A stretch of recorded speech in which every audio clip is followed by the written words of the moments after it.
The presenting today is going to be done by Adele Page. She's North Dakota Legal Services attorney. Also Heidi Euchre, who is the attorney for Minnesota Legal Services.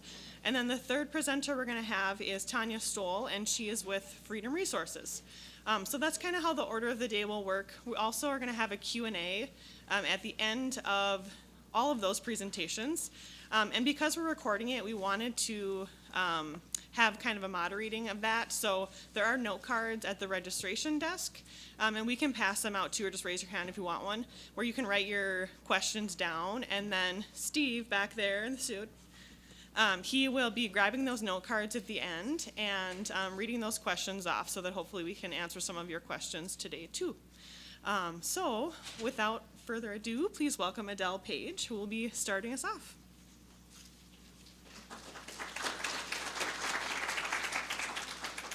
Well, thank you. It is great to see such a big room of people, and good morning / afternoon. Hopefully you're all comfy.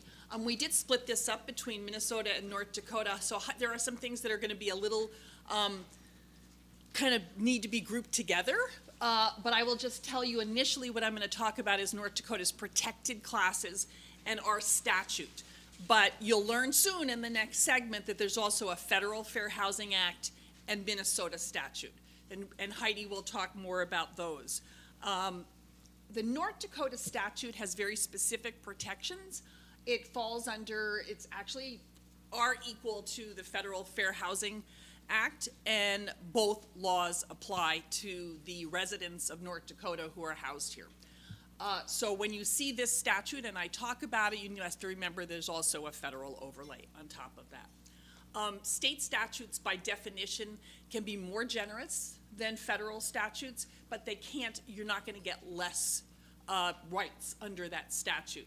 North Dakota's housing discrimination statute is housed in the North Dakota Century Code, as all of our statutes are, in Chapter 14-02.5. It's really important for tenants and landlords to know that built into the framework of our statute is an administration by the North Dakota Department of Labor and Human Rights.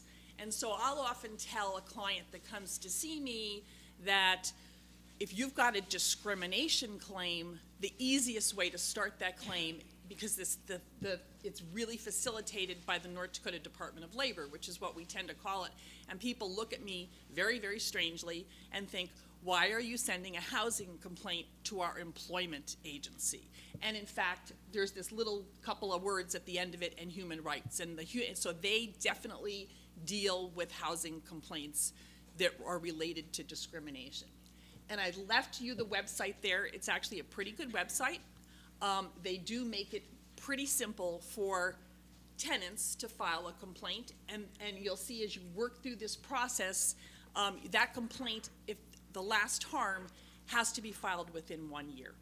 And remember, this is not you go to the North Dakota Department of Labor to say, I think my landlord charges me too much rent. The only way that would be an appropriate place to go is I think my landlord charges me too much rent because of my age or my gender or my nationality. So there has to be that because at the end of it that suggests there's discriminatory intent. But the complaint gets filed, and the North Dakota Department of Labor, which is what I'm going to call it, has a group of investigators that actually investigate those complaints. In the process of that investigation, they talk to both the landlord and the tenant, and they make efforts to conciliate. So there's a great overlay of mediation at the North Dakota Department of Labor. But if in fact they do have a reasonable cause finding, which is kind of like probable cause in criminal law, but reasonable cause is a lower standard. But if they come up with a reasonable cause finding and they weren't able to conciliate it, mediate it between the landlord and the tenant, then they actually will go to an administrative hearing, and there's a process there. And an administrative hearing isn't an adjudication. There's an administrative law judge, and there's a decision on the record. North Dakota's protected classes are laid out in the statute. They're very similar to, in fact, they're identical to the ones we have in the employment law arena. And for any of you who know anything about in the employment world, there is a lot of corollaries between discrimination in housing and discrimination in employment. So we look at the very specific classes. So the because has to talk about race or color or religion or sex or disability. Disability is a big one, and we're going to talk a lot about that today. You're going to have an opportunity to learn more about it. Interestingly, age is listed in the statute, but it's very careful to say that you're allowed to have special housing for seniors. So that's how come we know we have our over 55 housing developments and places like that. Familial status, they're not going to be able to discriminate against you because you're unmarried or because you have two boyfriends there with you. Those things are protected. National origin, where country you're from. So if you look around your housing area and there's only people who are white, that might be a problem. I mean, but those are issues that need to be investigated, because when someone comes to me and says, Adele, I think my landlord did this because of one of these protected classes, I ask them why. I mean, why do they think that? And there are some agencies, organizations in the state will actually do some testing to see if a landlord is refusing housing to an identical sounding credit, everything else person of a different national origin, for instance. That's just one example. Again, status with respect to marriage, and I think really important is status with respect to public assistance. So that's one that I hear people talk about. A lot of people don't realize that's protected, but that's a literal protected class. So if I can pay the rent and I'm getting public assistance, that's not a basis to deny it to me. As we all know, things such as credit ratings and all of those things come into play all the time when we're applying for housing. But the North Dakota statute is pretty good in terms of talking about the interactive process. So if a landlord and a tenant, say a tenant has a disability and they need some sort of accommodation, which Heidi's going to talk about accommodations more later on, but if they need some sort of accommodation, the landlord is supposed to engage in an interactive process. So when people tell me, I made an application for X and my landlord gave me a piece of paper and a form to fill out and then wouldn't talk to me anymore, that's a problem, because built into this is that conversation about what will work. Disability is defined under North Dakota's housing discrimination statute pretty much so the way it's defined in the ADA, in the Fair Housing Act. Let Heidi talk more about that. But it's a mental or physical impairment, so it can be either, that substantially limits a major life activity.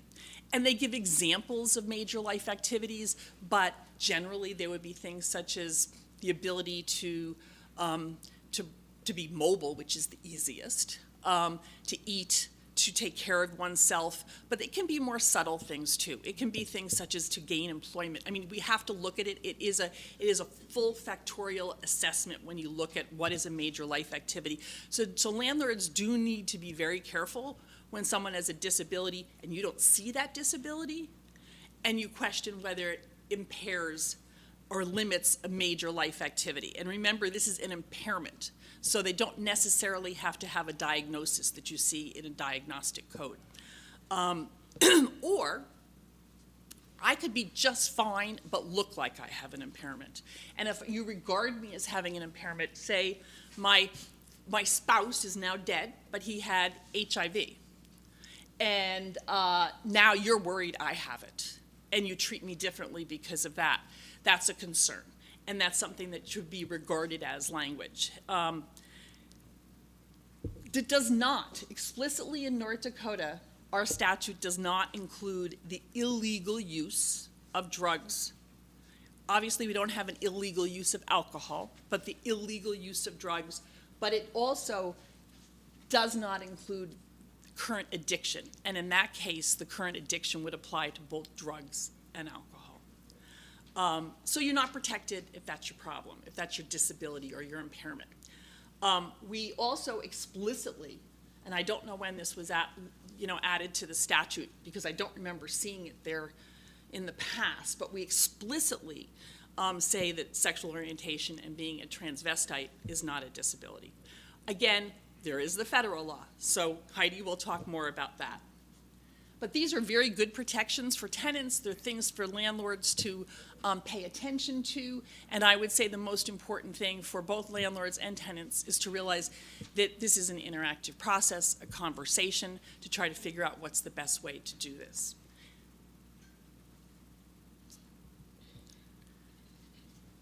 There are, and Heidi's going to talk about reasonable accommodations, so I'm not going to, but there is reasonable accommodation and reasonable modification language in North Dakota's housing statute, as there are under other statutes. My Bible, and it literally is my Bible, so when I talk about reasonable modifications, there is a wonderful memo, joint statement, and it was put out by Housing and Urban Development and the Department of Justice. And together, they actually administer the Federal Fair Housing Act. So if in doubt on the issue of reasonable modifications, this Bible, and that is the website, you can pull it up real quick, but frankly, if you just did a Google search for reasonable modifications, you're going to come up with this joint statement. And the reasonable modifications are very specific. They're almost the things that we think of most of the time, such as I need a ramp to get into my apartment, or I need you to lower this so I can cook in the apartment. And I mean, things that make my housing, these are structural, these are physical modifications, and they change my unit or my access to my unit so that I can enjoy that unit. However, and this is the question we almost always hear most when we think about modifications, because modifications are structural changes. And people ask, well, who pays for it? Because sometimes it can be a big ask. I have a brother-in-law who's disabled and was moving into a unit, and he needed a disability accessible shower. And they were very kind. The landlord, he says, that's just fine. You just have to pay to have somebody come in and make it accessible, which was actually quite a lot of money. But then, at the end, he said, when he leaves that unit, you're going to have to revert it back to the way it was. So these become burdensome, and they're discussions to have. Ultimately, not that you care, but we moved him into an already disability accessible unit. But the Fair Housing Act, the Federal Fair Housing Act, nor the North Dakota Act provides that the tenant is responsible for paying.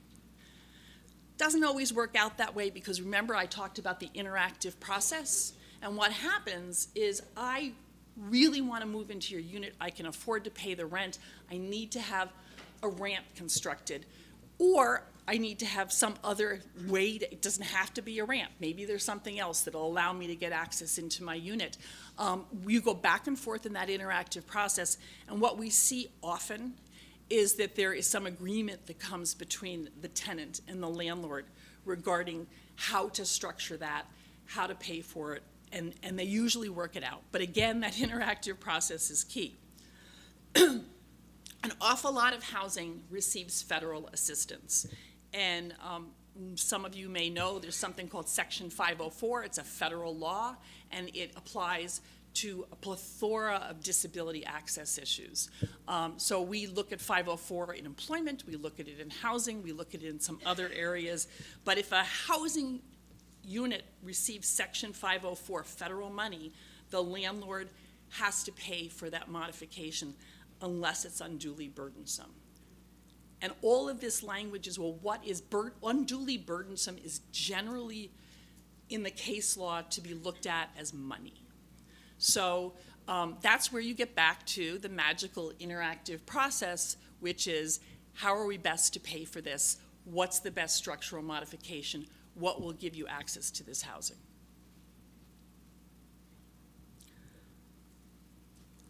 And then the last area I was asked to talk on was housing accessibility, and specifically the inquiry that came to me was to talk about it under the Americans with Disabilities Act.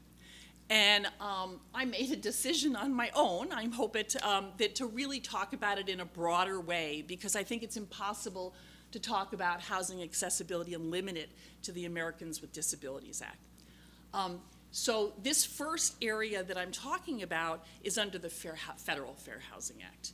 And it applies to what the statute calls new multifamily housing, although note that new is no longer new, because new is units built after March of 1991, which to some of us doesn't seem like that long ago, but it's getting to be quite a while ago. And first occupancy after March of 1991, a new multifamily unit, and all ground units must have certain things. These 7 things that are listed here with the bullets, and there's a lot of regulations about what this means. But just to give you a quick idea what those units have to have, you have to be able to get in, and you have to be able to get to your apartment. Both public and common use areas have to be accessible. So if you've got a rental office, it has to be accessible. If you've got a common TV room, it has to be accessible. So we're looking at how wide the doors are and where the electrical outlets might even be if you've got a common kitchen, those kinds of things. There have to be usable doors for people. And again, I'm not going to define what usable is. There's so much technical assistance. I'm sure that the architects and the engineers that build these units today are well aware of these. There has to be an accessible route into and throughout the dwelling unit, my dwelling unit. Now we're not just talking about getting into the building, we're talking about getting to my unit. And one of the things you'll notice in these is where the light switches and the electrical outlets are, which is a huge issue if you're in a wheelchair. There have to be accessible thermostats and environmental controls. So instead of being up there, they have to be down there, more where that fire pull is. There have to be reinforced walls in the bathrooms. I'm not really sure what that's about because I didn't check the technical advice, but they have to be reinforced, and the bathrooms and the kitchens have to be usable. But remember, that's not all units. It's these ground floor units. Also, if there's 4 or more units with an elevator, again, first occupancy after 391, if you have a building like that and you go, wait a minute, you know, I don't think that's true of this building that was built after March of 1991. It might be that it fits into a limited exception. So if the owner occupies the building and there's only 4 units, which seems like it'd be a little strange with 4 units with an elevator, but whatever, that's an exception. If it's single family housing, which of course is not a new multi-family housing sold or rented without a broker, and if I'm a private organization with membership and I allow people to live there who are members, we used to see that a lot with the Ys. There would be like 1 bedroom rented out by a Y. I haven't seen that in quite a while, but the statute actually gives an exception for this. And again, there is a lot of the accessibility requirements for buildings for the disabled are extensive. The Fair Housing Act has a very nice website to look at, and I put it down there, but that's not the end of the inquiry, as always, because we have more than just the Fair Housing Act. Remember, we talked about Section 504, if they get federally assisted money, so if there's federal money going in there, and there's 5 or more units, then we have a little bit more stringent requirements. 5% must meet very physical accessibility requirements. So, I mean, it depends upon the size of the building. You can do, I think in the regulations it'll say, but there has to be at least 1. So depending upon your numbers. 2% must be accessible for people with visual or hearing impairments. So that's 504, it adds that. And then we do get to the ADA, the Americans with Disabilities Act. And if we think about the Americans with Disabilities Act, people often think it applies broadly in employment. In the housing world, when we talk about the Americans with Disability Act, it generally doesn't apply to residential buildings because the ADA focuses on places of public accommodation, restaurants, places that the public go into. This library, would be a wonderful example of that. So it applies to places of public accommodation and not necessarily those individual residences. However, there are always exceptions because there are various titles to the ADA, and Title III of the ADA does cover public and common use areas of housing developments. So housing development, those public areas, so when you think about a housing development, you walk in, sometimes there's a lobby, there's a rental office, there's those places where the public is likely to walk in off the street. They have to be able to get there. Otherwise, they don't have, equal access to housing. So Title III does protect that. And Title II, of course, we always get in those public entities. It applies to housing authorities, states, or governments. And believe it or not, this was, when I was researching this, I hadn't thought about it. It includes places like the dorms at NDSU because they are public. So Title II applies to those, and again, there's very specific regulations about accessibility there. So you have to take those three laws together to figure out what's necessary, but I would say the most important thing to take away from this is your places of public access and accommodation really need to be accessible to people coming in in order to establish and evaluate their access to housing. And again, an accessibility, a good resource for anyone really loving this subject and wanting to read about it is, again, there is a joint statement from Housing and Urban Development and the Department of Justice, and that's an easy one to look up too. But there's a lot of information in there about access. You'll find that most of it focuses on the Federal Fair Housing Act. And I think we're taking questions at the end, otherwise my compulsion is to say questions, but I'm not going to do that. So we will talk a bit more in a bit. And Heidi. So I'm from Legal Services in Northwest Minnesota. I've probably talked to a lot of you by phone, but just wanted to briefly let you know what we do. We provide no-cost legal services to low-income and elderly persons in priority cases, and housing is one of those priority level cases that we do. So what is housing discrimination? It is when state and federal law makes it illegal to refuse to sell or rent or apply different terms and conditions to the sale or rental or otherwise make housing available due to a protected characteristic. One thing to remember is this also applies in advertising, not just in actual people coming in to rent from you.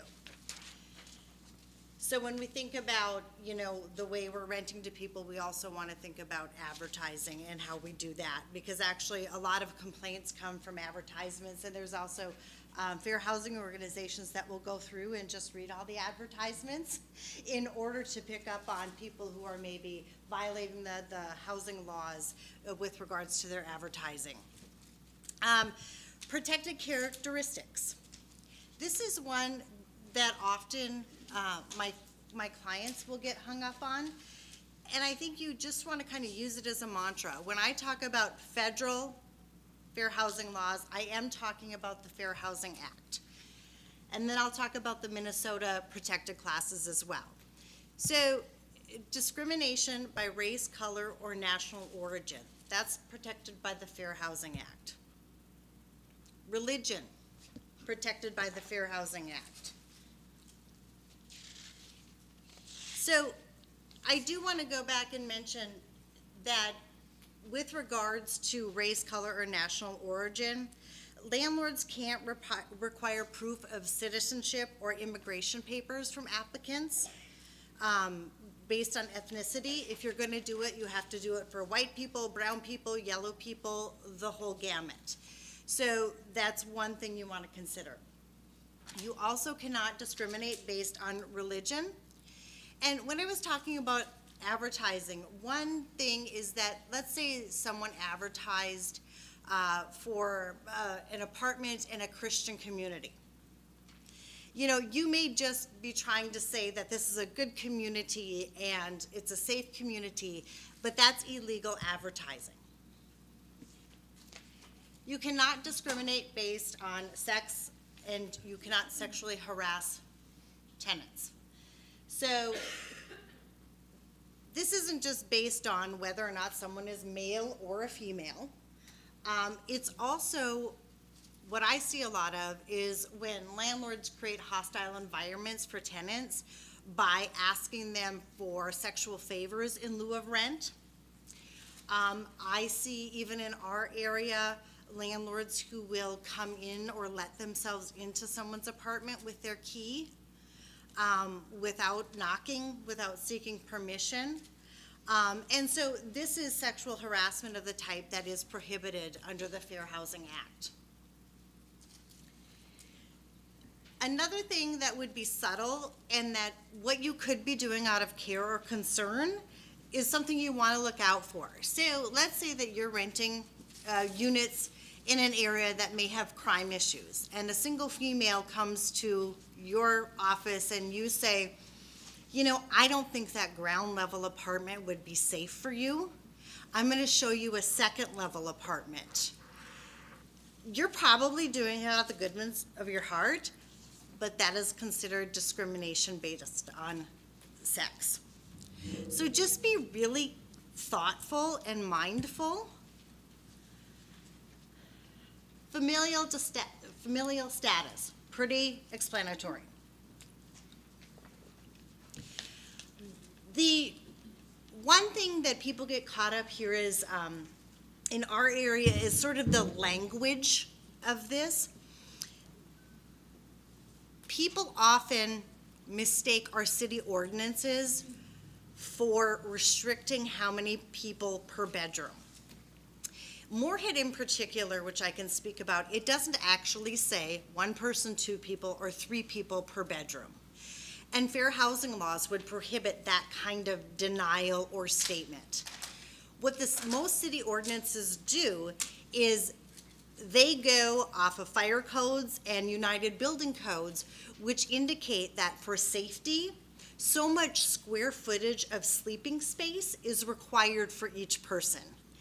And so if the bedroom is 100 square feet, the ordinance may say that only 2 people can sleep in that bedroom.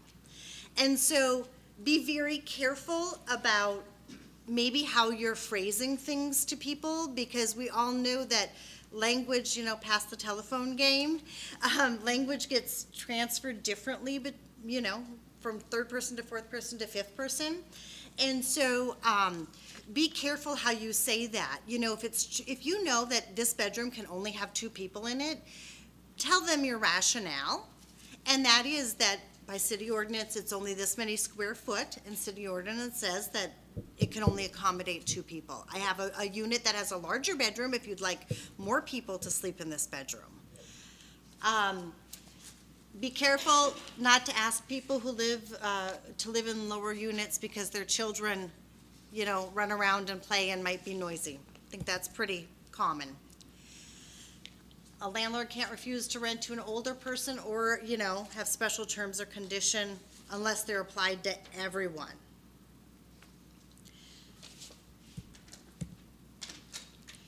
Again, you can't discriminate based on disability. Adele went over this. It's the same definition that she told you about, what a qualified disabled individual is. Before I go to disability discrimination, I just want to point out a few things, and that is that despite all of these classes of protected people, it doesn't mean that if you're in that class or if you have a person going to rent to you from that class, that you always have to rent to them. If you have your rental criteria, that's initially first.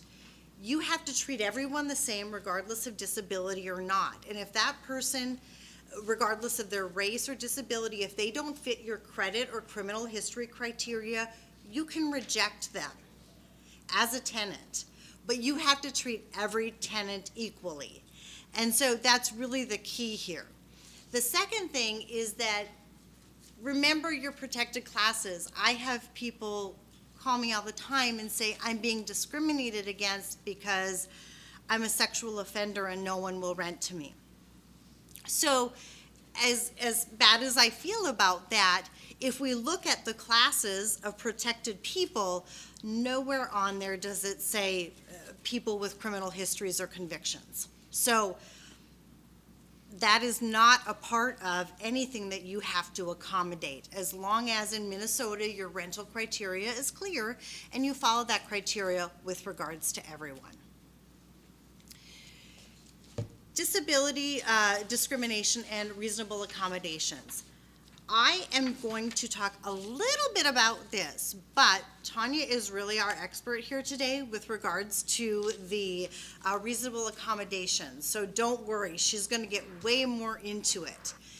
But these are neutral rules that disproportionately exclude people with disabilities. And I think that, no pets, rent has to be paid by the first.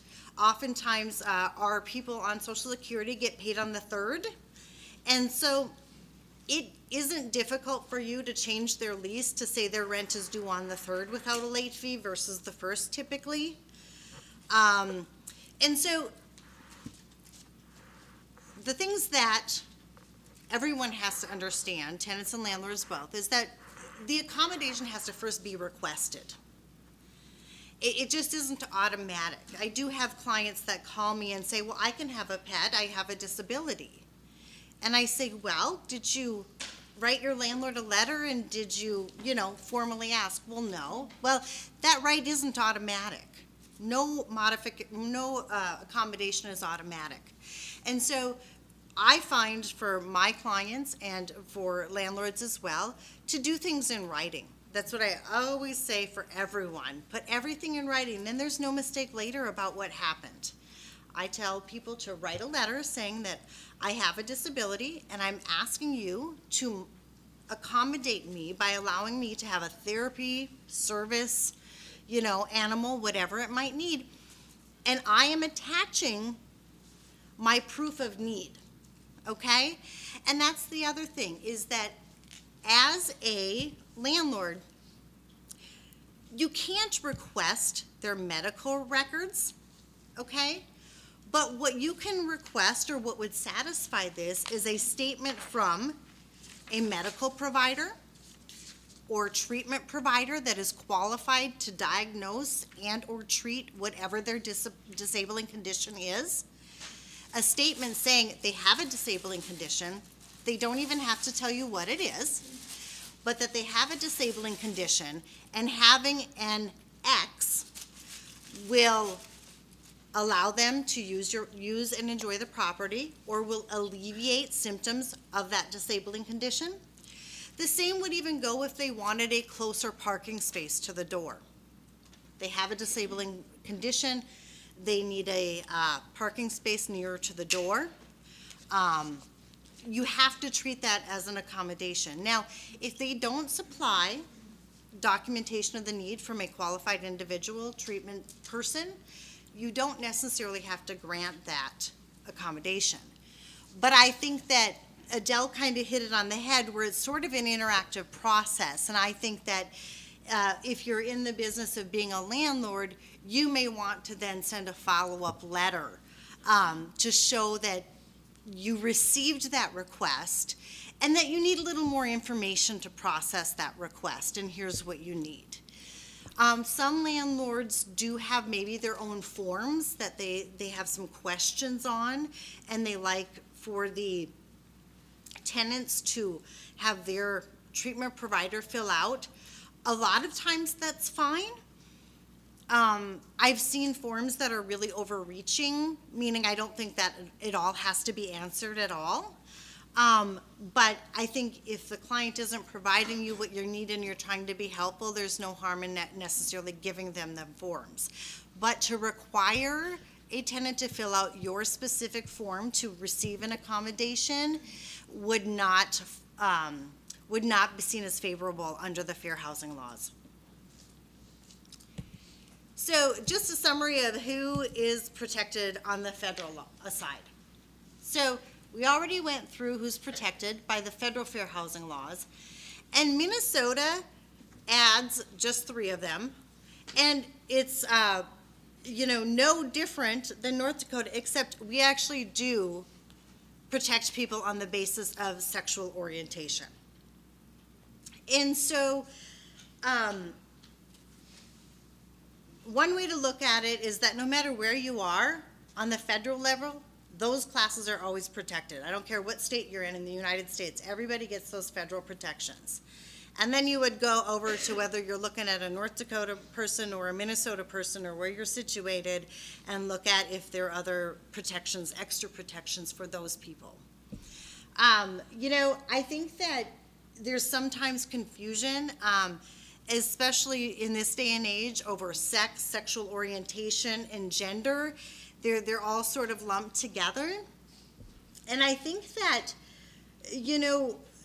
again, I'll kind of go back to the rule of thumb is that, no matter what gender you think someone is, no matter what sexual preference you think someone has, no matter what you think someone might want to be as a sex, no matter how they dress, that, you go back to that treating everyone equally and not caring about that specific issue, because caring about that specific issue is really a dangerous area to walk through in this day and age, because people are very sensitive, even if we don't understand it. I will be the first to tell you that, I'm getting to the age where I don't understand the new terminology and things like that, but it's okay, because you don't really have to understand it to know that it's simply not a factor when determining whether or not someone qualifies to live in your apartment. Receipt of public assistance, I think Adele explained this. You certainly can't deny someone because they're receiving a Section 8 voucher. Heidi, just a quick comment on that, on receipt of public assistance. There's a Minnesota Court of Appeals case, as you're maybe aware, that said that a landlord does not want to participate in. Just go in there. They don't have to. Greg is exactly right. If you as a landlord are opting out of the Section 8 program, you do not have to take voucher holders. What you want to be careful of is taking some voucher holders and not others, and that sort of business. And so, just denying one person or another based on the receipt of public assistance is the sketchy thing. But Greg is absolutely right, where as a landlord, you're not forced to take Section 8 vouchers at this time. And again, if you see that someone gets food stamps or, cash from the county, you can't deny that on that basis. But I again want to remind you, as a landlord, it doesn't mean you have to accept that tenant either. Tenants have to go through the same screening criteria as everyone else. And if they don't meet your credit and criminal and other criteria, you're not locked in to accepting that tenant. So in Minnesota, there are also some exemptions to who isn't covered by the fair housing laws. And I won't read them all aloud because you have my handout, but if it's an owner-occupied duplex or single family or 2 or 3-plex, there can be discrimination. The elderly only is the same as in North Dakota. If you're set up and you adhere to special rules, you can have elderly only. An owner-occupied 4-plex can say no to kids. A non-for-profit religious organization can discriminate against other religions and sexual orientation. And also a non-for-profit permanent or temporary housing can discriminate based on gender. And so the last category I've mentioned kind of applies, like the Dorothy Day House of Hospitality, or a shelter here locally, or the YWCA. They're a not-for-profit temporary housing facility. They can say we only accept men or we only accept women.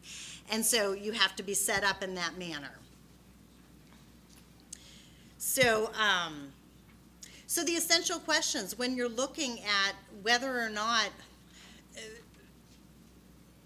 I don't know, that you're discriminating, or whether or not when someone says you're discriminating or you feel discriminated against, is that, are you a member of a protected class, or is the person a member of the protected class? Are they being treated unfairly or differently? I think unfairly is a weird word to me, because I think differently is so much more easier to understand. And is it because of the protected class status? And then lastly, is the property exempt from the from the laws? The last thing I really want to talk about is domestic violence and assault. VAWA, the Violence Against Women Act, is a federal law, and it basically, it basically applies to any housing assistance, or it also applies if you're refusing to, if you accept Section 8 vouchers, but you refuse to accept this one because they've been a victim of domestic violence, stalking, or violence, or because they've previously been evicted because of domestic violence. So if someone comes to you and tells you that they were evicted because they were a victim of domestic violence, I think that you have to dig a little further, maybe ask for some proof. I think you're allowed to ask for proof. You know, did you have an order for protection? Were there police reports? Were you working with an advocate or a professional who can, support your claims? Also under VAWA, leases can be split to protect the victim in order to evict, remove, or terminate the assistance or the lease to protect their safety. That's also a Minnesota law. So Minnesota kind of copied the federal law, and Minnesota does have their own statutory requirement that allows a victim of domestic abuse out of their lease. It contains several requirements, and it's at Minnesota Statute 504B.206. It's kind of too many to list, but tenants have several rights and requirements, and landlords also have several rights of what they can request from tenants. So it's really worth a look, because I think that this is kind of getting more popular as to what you can request from a tenant. There are a few places that you can go ahead and file your discrimination complaints. Minnesota has its own Department of Human Rights. There's also the United States Department of Housing and Urban Development, and you can also go to your local human rights commissions. The Department of Housing and Urban Development that serves the Minnesota region, the Moorhead region of Minnesota, has been really good at being proactive with discrimination complaints in the last 5 or 10 years. So I usually tell my clients to start there. It's a lot, I won't explain the whole process, but it's a lot like Adele explained. They do investigations. Sometimes HUD will even step in and file a lawsuit on behalf of a tenant if it's necessary, go into settlement talks, try to settle claims for people. And so there's also timelines. I believe that it is 1 year from the date of discrimination as well for these claims. And so if you have a claim of discrimination, you really don't want to wait to file your claim. Not only do you lose track of people, you forget facts, things change. And so you really want to do that as soon as possible. And now we have Tanya. I don't know. Okay, so my name's Tanya Sell. I work as an advocate at Freedom Resource Center, and our main office is here in Fargo, but I'm out of the Fergus Falls office, and I'm sort of the specialist on service animals. I'm not an attorney, I'm just an advocate, so I'm gonna stick to this tight topic. This is only federal laws. I didn't take into consideration Minnesota versus North Dakota added stuff because it gets really intense, and I don't have enough time for that. So I'm going to go over the Americans with Disabilities Act first, and then fair housing, because I want you to kind of see some of the differences. And that's usually where a lot of the confusion comes from. So a little bit about Freedom is that we're a disability rights nonprofit organization. We provide services that increase independence for people with disabilities. And we serve both Minnesota and North Dakota, and I put a list of where our offices are at the bottom. So we're going to start with the Americans with Disabilities Act. The parts that we're going to focus on today is Title III and Title IV. Not so much telecommunications, it pieces in there a little bit, but mostly Title III. So we went over this a little bit before, but a person with a disability is a person that has a physical or mental impairment, and that impairment substantially limits one or more major life activity. There are individuals regarded as having such an impairment, or individuals with records of.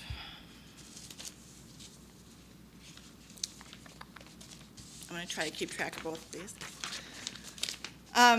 Let's see here.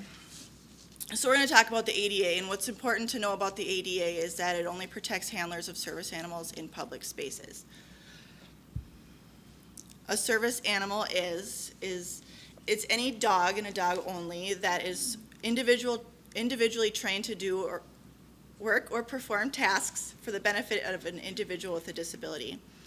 And that includes disabilities that are physical, sensory, psychiatric, intellectual, or other mental disabilities. There are, in rare cases, miniature horses. I'm not going to get into that because I don't think I've seen one, or most people haven't. Some cases that people would use them as their long lifespan, or if they have mobility impairments where they physically rely on the animal, a horse would maybe be a better option. The ADA only covers the dogs and the miniature horses. So a public place, as stated before, are restaurants, hotels, rental offices, taxis, buses, grocery stores, et cetera, et cetera. I threw a few pictures up here just for some examples. When we think of service dogs, we're always thinking of people that are maybe blind. They do much more than that. There's tons and tons of different examples. They can retrieve things. They can sense a lot of health conditions that have kind of symptoms that come and go, like maybe diabetes or epilepsy. And they're special. A service animal has to work or perform a task. They do not support, or they do not provide the emotional support or comfort to people. So a lot of us have pets because we feel good having pets. They make us feel good. A service animal has to be trained, and it has to be trained to do a task specific to that disability. So you hear a lot of different names for service animals, like companion animals or emotional support animals. A service dog is special in that it provides a service. So there are some exclusions. I'm not doing a very good job at this. So a general rule is that service dogs are to be permitted by all covered entities. In certain cases, if the dog is out of control or the handler doesn't take steps to control the animal, the facility can ask them to remove the dog. It has to be housebroken, of course. The handler should be able to participate in the activity without the animal. So if there is problems with the animal being out of control or really disrupting the service, they could be asked to leave, but that person still has to be allowed to participate if they want without the animal.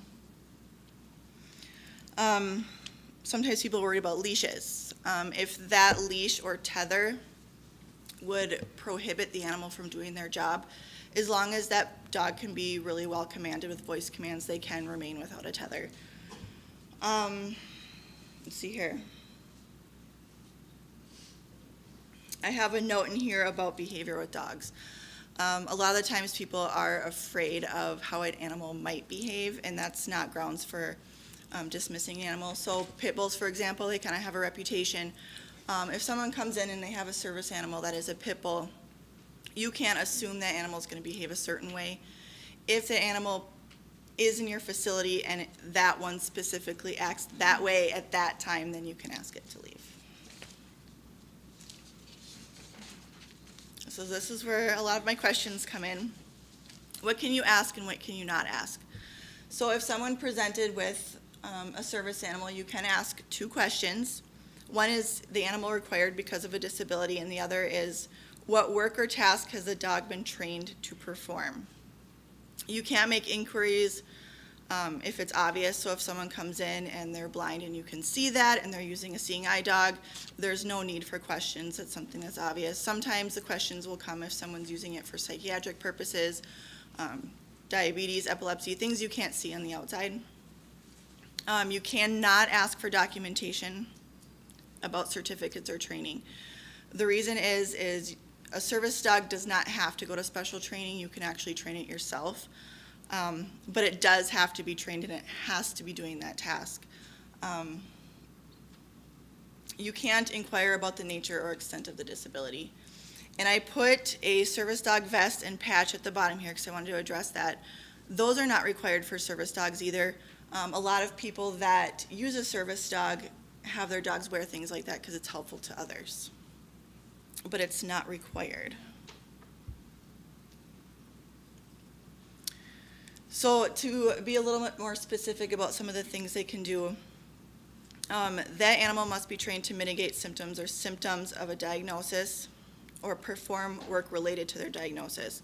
So I put a few examples up here, but a few is to carry or locate or retrieve emergency medications, provide deep pressure or distraction to panic attacks, balance handlers due to dizziness, guide handlers to a safe place out of a crowded area, interrupt harmful behaviors, alert handlers to seizures or low blood sugar. Children with autism sometimes use dogs to prevent fleeing. So they're trained to keep a child close by, or sometimes they're actually tethered together. Let's see here. I wanted to touch too on that service dogs are still required to meet public health codes. So if your city has ordinances on immunizations and things like that, you still have to make sure that your dog is immunized. Covered that. So again, service animals are allowed in any area of public accommodation. Covered entities cannot charge fees or surcharges for the service animal that's not applicable to people without pets. Covered entities are not responsible for the care or supervision of the service animal, and there's no exclusions based on breed or size. So if someone presents in your facility or rental office and they have a service dog, if you normally would allow pets in there, but there's fees attached to it or special rules with pets, they wouldn't apply to the service animal. The biggest thing I want you to take away from this is a service dog should be thought of as equipment. So if someone presented and they were using hearing aids or they were using a wheelchair, you wouldn't, I hope you wouldn't, make exceptions to their access to your facility or program. And you also wouldn't say, oh, well, you're using a certain kind of wheelchair, you can come in, and you're using a certain kind of wheelchair, so you can't come in. A service dog should be thought of as a piece of equipment. The ADA provides greater protection for people with disabilities who use service dogs, and generally will take greater priority over state laws. So it's kind of the big umbrella of things. As you move down in the systems to state levels or city ordinances, you might find more protections, but this is kind of the overall umbrella. I put 2 videos in here, but I'm not sure I'm gonna get to show those, So I'm gonna go over the Fair Housing Act a little bit.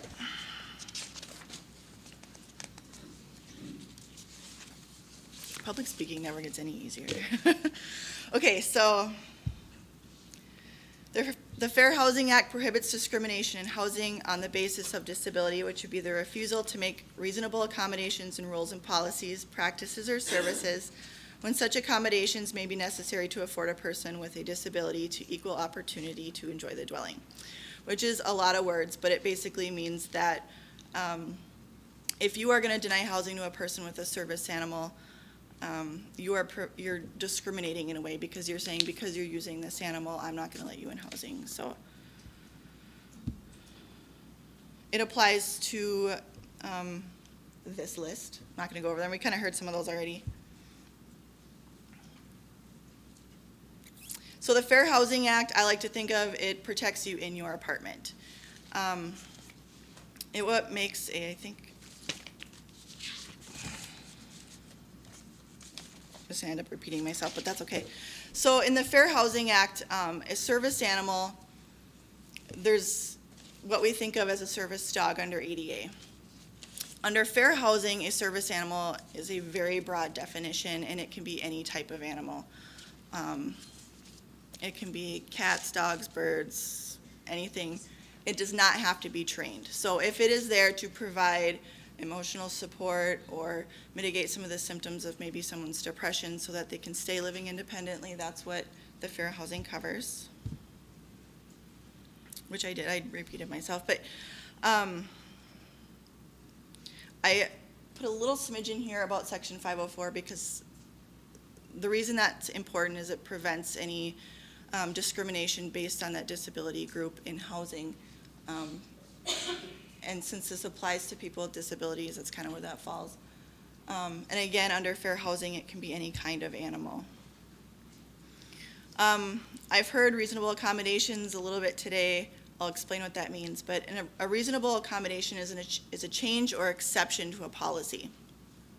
So if you are a landlord and you have a no pet policy, and someone comes to you and they have a service animal that they want to keep in their apartment, your reasonable accommodation would be a change to your no pet policy. So you would say, we're going to make a change to this small area. We're going to allow you to have your service animal in here so that you are successfully living independently.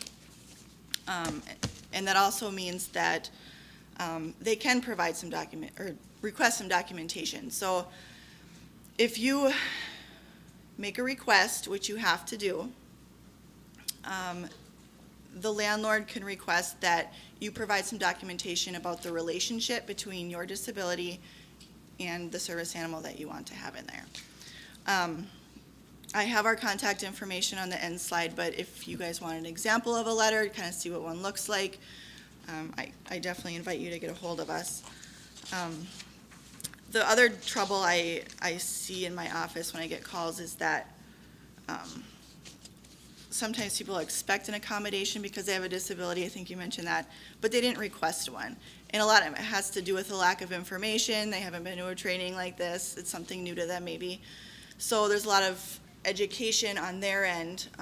We definitely try to help people be responsible service animal owners. But the big thing is we ask first, did you request that accommodation? People can't guess what you have going on in your life, so if you need something like that, you have to know enough to ask. The great thing is your request doesn't have to be in writing. It doesn't have to be fancy. I'm requesting a service animal under the Fair Housing Act. It can say, I need a service animal. It's going to help me with some of the symptoms of my disability. I do request, though, that it's in writing. That way you have something to go back to. Landlords are supposed to engage in talking about what an accommodation would work in that setting. But a landlord who refuses to engage in that refuses to grant an accommodation, so that kind of automatically qualifies you for, that's a complainable issue, I guess. So you can deny a request for accommodation on 2 conditions. The specific assistance animal in question poses a direct threat to the health and safety of others. So if someone does get an accommodation, they do have a dog in the facility or a cat, whatever they choose, and that cat is, or that dog is lunging at people in the hallway or nipping at other dogs and things like that, that might be a reason to deny the animal. The thing is, though, is you have to allow the animal to come, be there, and that action actually has to happen. Again, you can't guess or assume that stuff is going to happen. The other thing is the specific assistance animal in question would cause substantial physical damage to the property of others that cannot be reduced or eliminated by another reasonable accommodation. So I get all the time, my neighbor's really, really, really allergic to cats or really, really allergic to dogs. That's not a reason that you can deny an accommodation for a service animal, but what you can maybe do with a different accommodation is say, I have something opening up at the end of the hall. Is that something that you'd be interested in? Maybe a little bit of distance would make it better for both of you.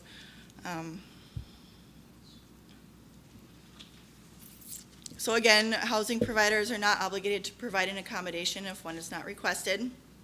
unless it's obvious. And they cannot require a formal accommodation request procedure. Some people have them in place just so that they can prevent that situation where maybe someone has the animal and they didn't go through the right channels to get that done. They do have an obligation to provide prompt responses to reasonable accommodation requests. An undue delay may be viewed as a failure to provide one. So applications comes up as well.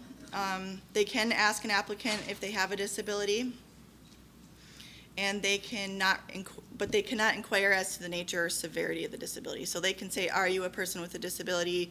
They can't ask what you have and how bad it is and how long you've had it. They can ask about your ability to meet the other requirements of tenancy, which we've heard before. We've heard some of this before too.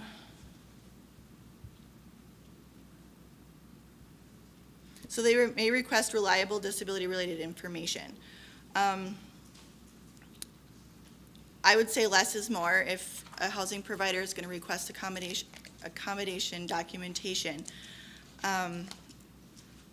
if they got documentation from a health provider that says, yes, this person has a disability and this is how their animal's going to help them, and it's probably 3 sentences long, that's enough for you to say, you know what, I'm going to grant this accommodation based on the documentation I have. It's not necessary for a housing provider, you know, like you guys said, to have massive documentation or medical records and stuff like that.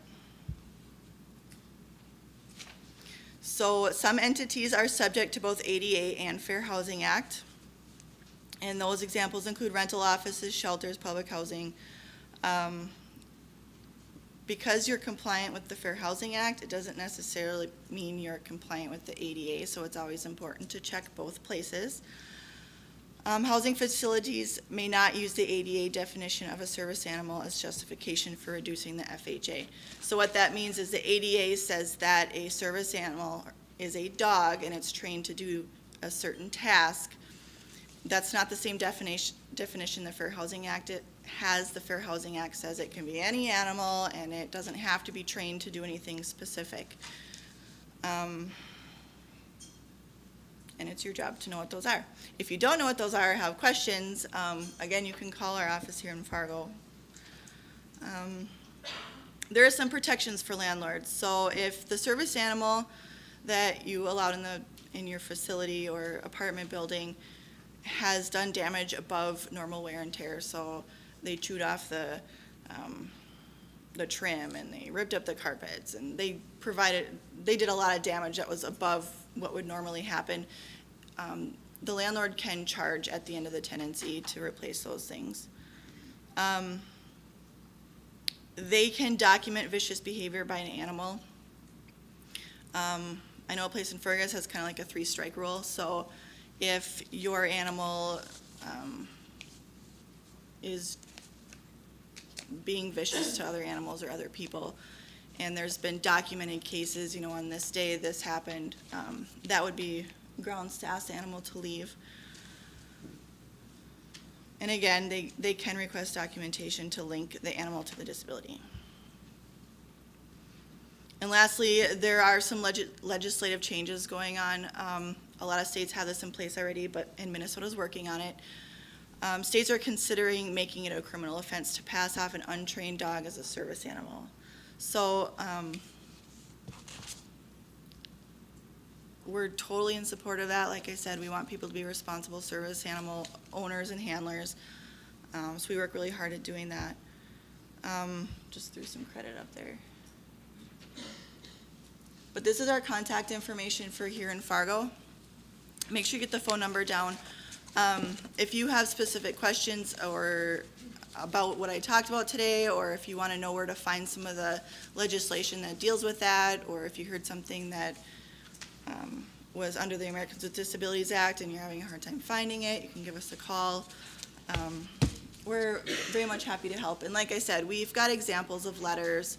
I know that there's been some hesitancy of some of the health providers to provide those letters because they're not really understanding what some of this is either. So we're we're doing our best to work with everybody to make sure that everyone's getting what they need and everyone's doing it the right way. So that's it.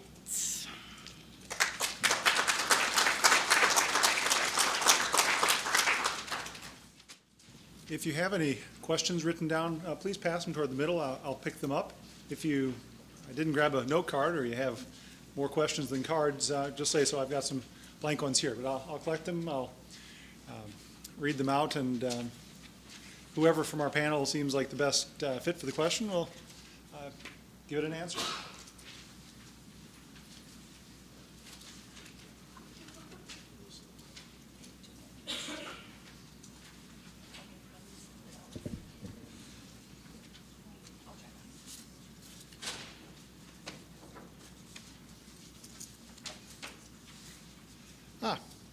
Text.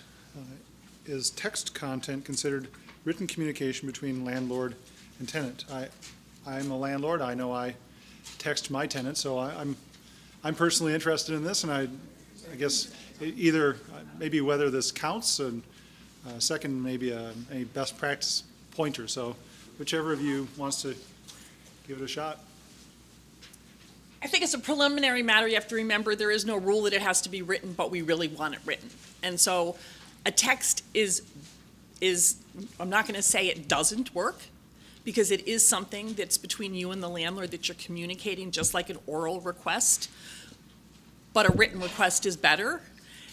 And in addition, if you make a written request, make a copy of it. So that would be my words of advice, because remember, there is no absolute requirement as to form. But the better documented that form is, the better off you will be, both as a landlord and a tenant.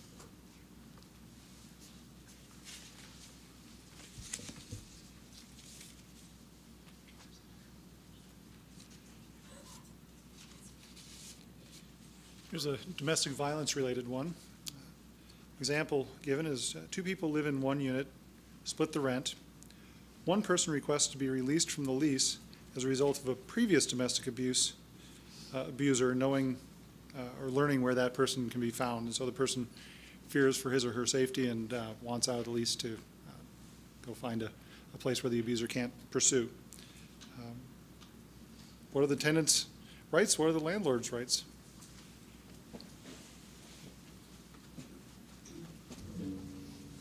Under both federal law and Minnesota law, the victim of domestic abuse would have the right to be removed from the lease. In Minnesota, the rent would have to be current for the month that that tenant wants to leave. Now, with regards to the remaining months on the lease and the remaining tenant, I would hope that in your leases, you have a clause that says everybody is jointly and severally liable for rent. What that means is that if you have 3 people there, it's just not whoever lives there pays a third of the rent. It's that I don't care who lives there, all the rent is due, or everyone gets evicted, I guess is basically the best way I can explain it. And so just because maybe one half of the couple leaves, it doesn't mean that the landlord only gets one half of the rent. It's a legally binding contract. You are entitled to all of the rent, or you could sue, except for that victim will be released from their legal obligation to pay the rent as long as they follow the process set out in either the VAWA amendment or Minnesota law. Thanks. Question about children. Is it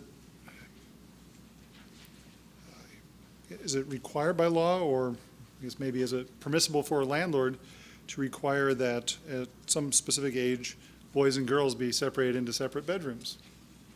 I see a great big no, and so the answer is no.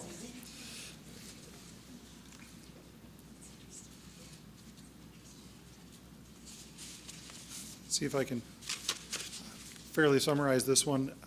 It's a disparate impact claim. If a leasing company runs all of its lease terms on a college school schedule, so that leases start at the beginning of the school year, I guess, or perhaps end at the end of the school year, and they do that as a company practice is that age discrimination.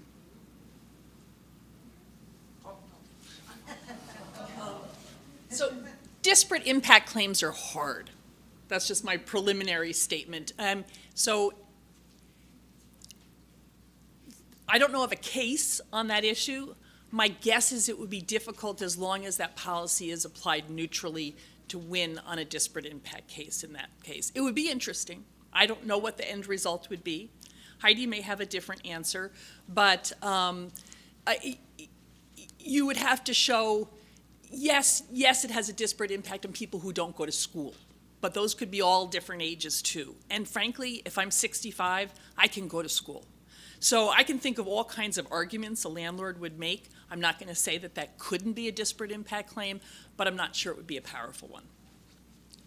You disagree? I don't necessarily disagree, and I think another reason I don't disagree is that in Minnesota particularly, written leases aren't even required unless you have a building with 12 or more rental units. And so oral leases and month-to-month leases are absolutely acceptable. And so as long as you're treating everybody the same and, they're in the same boat, I think it'd be a tough claim. I'm sure someone could make up a story that would make me think that that it may have disparate impact at some point, but I think it'd be really tough. Another disparate impact question. If company A allows 2 adults into a one bedroom, if a company allows 2 adults in a bedroom, but a competitor allows only 1 adult in their bedrooms of identical size, is that a familial status discrimination or any other kind of, is there any kind of problem with that company?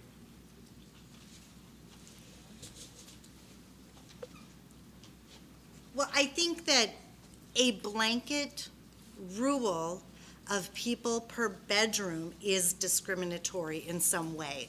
Whether, I don't know, it could be on a number of bases, whether it's sex, sexual orientation, marital status. It could fit a number of the discrimination categories of protected people. And so the only basis I think that you have for even caring how many people sleep where is based on your ordinances on size of bedrooms and square footage per people based on fire code and safety issues.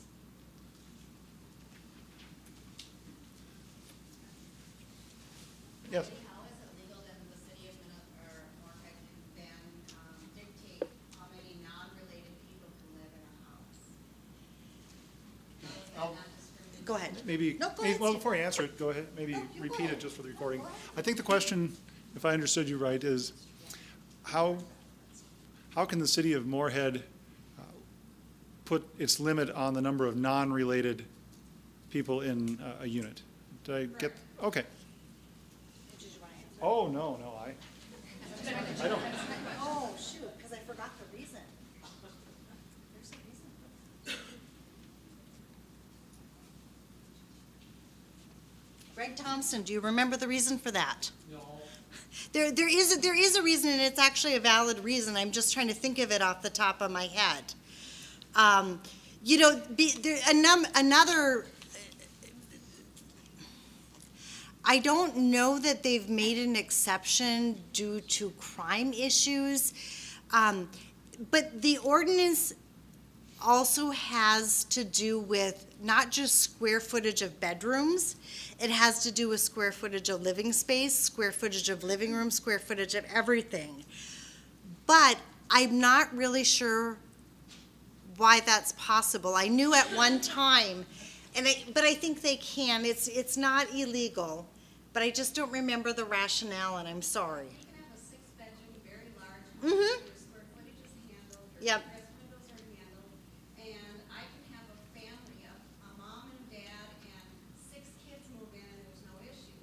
But I cannot have 5 college students or Yep. 5 not family-related people live there. Yep, and They're dictating my they are, and I know that it came about, and I could certainly get your email and tell you why if I had a chance to look at it. But I mean, really, that came about because of the partying.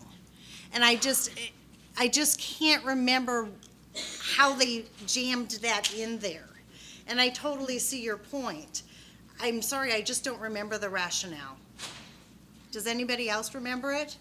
So the last class I was in for crime-free housing in West Fargo said that it was for like congested areas for parking and to save room for so many vehicles that would be in certain areas. Because four unrelated people may have 4 vehicles in a congested area rather than a family probably having one. Did everyone hear her? She said that in West Fargo, they use the reason for congestion, more vehicles, things like that. I don't, that makes sense, but I don't recall that being the reason.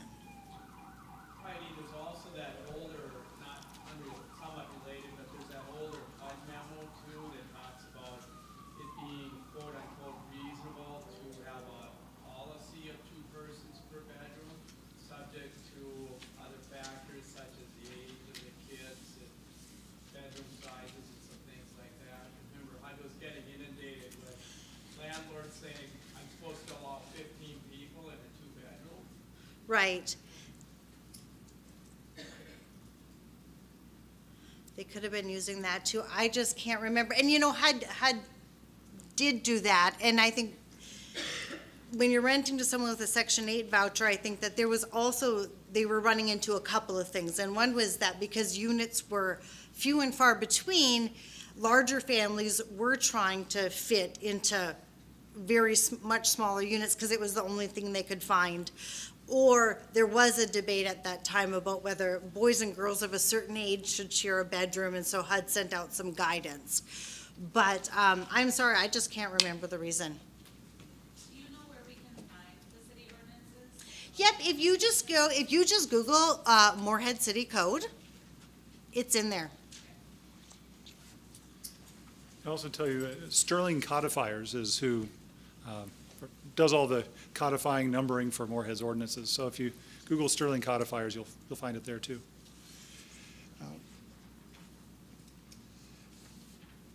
Could someone speak to the bind that a landlord might be in between not being able to discriminate the breed of a service animal and an insurer maybe having some sort of surcharge or being unwilling to write because of a supposed vicious breed? Pit bull question. As far as I understand, it is the responsibility of the landlord to deal with the insurer about that issue. The insurer should be making those accommodations as well. But that's as much as I can tell you about it right now. I will definitely go look up more if you want to know more, but that's kind of my short answer for now. I can just add a little bit in that you do not, as a landlord, have to grant the accommodation if it creates an undue financial hardship. So there's not a dollar amount attached to that. So I guess it's on a case-by-case basis. I mean, I would say that if you could not find any insurer to insure your property, if there was a pit bull on it, of course, that's an undue financial hardship. If your yearly premiums were going to go up by $200 if you had a pit bull on premises, I don't believe that would be an undue financial hardship. So I think it would be a case-by-case basis as to what an undue financial hardship really is. While you're still up, may I ask a little follow-up? Yeah. Can that cost be passed through to the tenant the way a physical accommodation might be? No, it cannot. You can also not, just as maybe a follow-up to that, is you can also not charge a separate security deposit for an animal in which you've given a reasonable accommodation for, whether it's a service animal or a therapy animal. And I can't believe no one's asked how many therapy animals someone can have in their apartment yet. Is that next? No.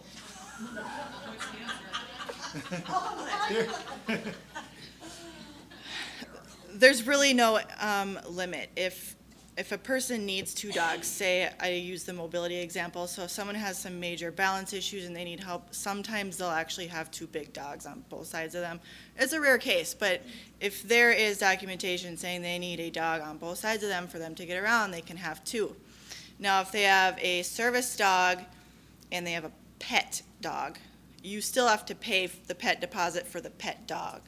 So, I mean, whether or not you have a service animal or a service dog or not in your apartment, but you still have a pet dog, you're still gonna be paying pet fees. When you say there's no limit, though, that's not correct, because all the landlord is required to do is to grant a reasonable accommodation.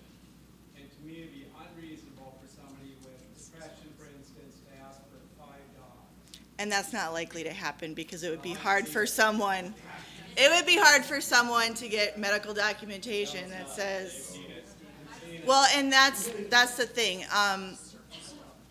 Medical providers don't know a lot about this topic, and a lot of them are becoming really hesitant, and there's been a lot of abuse with it. And that's where some of the resistance is coming, is because people come in, they want to bring their pet with, they know there's a loophole there. And so that's why we're doing our best to make sure that when we are working with people that use service animals, that they know what the rules and regulations are, because we don't want people going out there and abusing it and making it hard for everybody else that does use them. Someone can definitely try to say, I need 5 of them, but it's probably gonna be difficult. Can I ask a clarification question on that? So can you ask them to provide, say they have 2 dogs, can you ask them to provide reasons why they would need you? Like, one provides support for this, one provides support for this? Absolutely. That's fine? Yep. And they have to be 2 different things? One dog has to be trained to be doing something. So say a person, It's an emotional support dog. One does depression, one does, like, they're not trained dogs. These are like emotional support dogs. Can you the ask- only protection they have is in that apartment, and they do have to have documentation. But you don't always need 2 dogs for emotional support. Okay. It's in that special circumstance where, like say somebody is blind and they're diabetic. One dog is gonna be your seeing eye dog, and that other dog is gonna be trained to sense changes in blood sugar. That would be a case where they'd have 2 service dogs. But that's only under ADA, so Like, give me that's, service. This okay. isn't about service. Think, emotional support. So can they have 2 emotional support pets? Or 5, or 7, or? They could, but I don't know a medical provider that it's gonna say, yes, they need 3 of these animals to be independent in their apartment.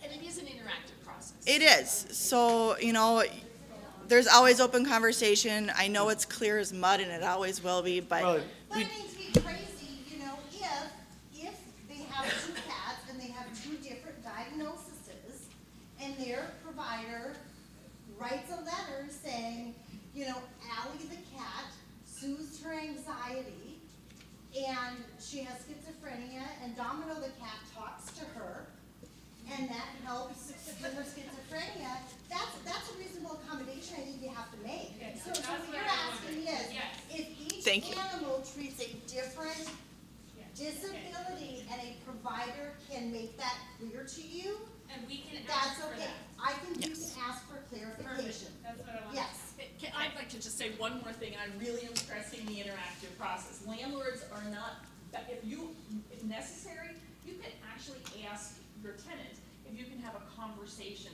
with their certified medical provider. And I think that would be a very unusual situation, but if somebody said they needed 5 dogs, that's relevant to somebody with a question. Go ahead. Okay, so, let's say they moved from New York here or whatever, and back in New York they had a emotional support animal, they brought it here because they're moving here. What if can the landlord ask for documentation? What if they have a former letter from their therapist where they're back in New York, but they don't have a current therapist here or anything for an updated document? There's no problem. Yeah, I don't think that'd be, There's I nothing mean, that I'm aware of, I don't know if you guys know, that says it has to be within. What if the letter's 10 years old? If it's an old letter. Yeah. I wouldn't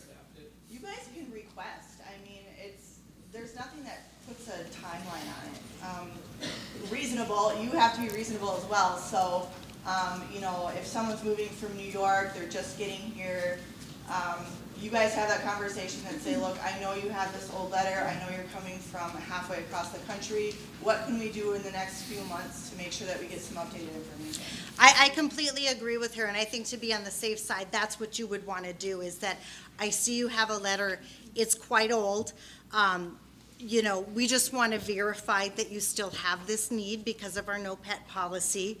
And so let's, and again, everything in writing, let's get you settled, and in 90 days, let's see a new letter from a therapist. You know, let's work with them, put it in writing. It's okay to have that expectation, but don't think of denial, just to stay out of trouble, don't think of denial as the first gut reaction, but also think about reasonable deadlines. I know we are a little past 1 o'clock. I've got one written one, but I'll take one more from the audience and then another. This is a non-pet one we'll wrap up with. Like a scenario I've had, which I want to know if it's discrimination, is somebody comes with one pet that does have a function, is an assistive animal, but another pet that does not, and I say, okay, this pet can't come, we're not pet-friendly place, but this one can, you have your documentation. Can I, if they say, I'm not getting rid of my pet, can I deny them coming to me? Well, I'll defer to the experts on this, but it would strike me that if you have a no pet policy and that is a pet, you can ban the But pet. they have one that has the documentation, they're saying to me. Well, So it's okay, just deny it, it's not gonna be a big deal. It's pretty straightforward. You're denying the access of that non-service pet to the apartment. And then it's up to the applicant to decide whether they want to live there. That's discrimination, and But it's up to the applicant to decide whether they want to live there. You're allowing the service animal in, and you're using your neutral policy. one last one. This isn't pet. I hate to end on a non-pet note because I mean, it is a tricky non-pet, non-animal topic. It's a tricky one. We're all trying to learn it and get it right, of course. This one has to do more generally with damages. Basically, it's a question, why is it not a crime for a tenant to do extensive damage to a unit and not pay for it or in an amount that exceeds the deposit? As a prosecutor, I will tell you, certainly it is possible for a crime to be committed in there. If you are a tenant, you do not have a right to intentionally damage the landlord's property. As a prosecuting matter, well, you don't have a right to negligently damage anything, but negligence isn't generally a crime. So being a terrible, negligent tenant isn't the damage has to be intentional. I guess that's step one. The damage would have to be intentional damage. Maybe someone who busts things up on the way out.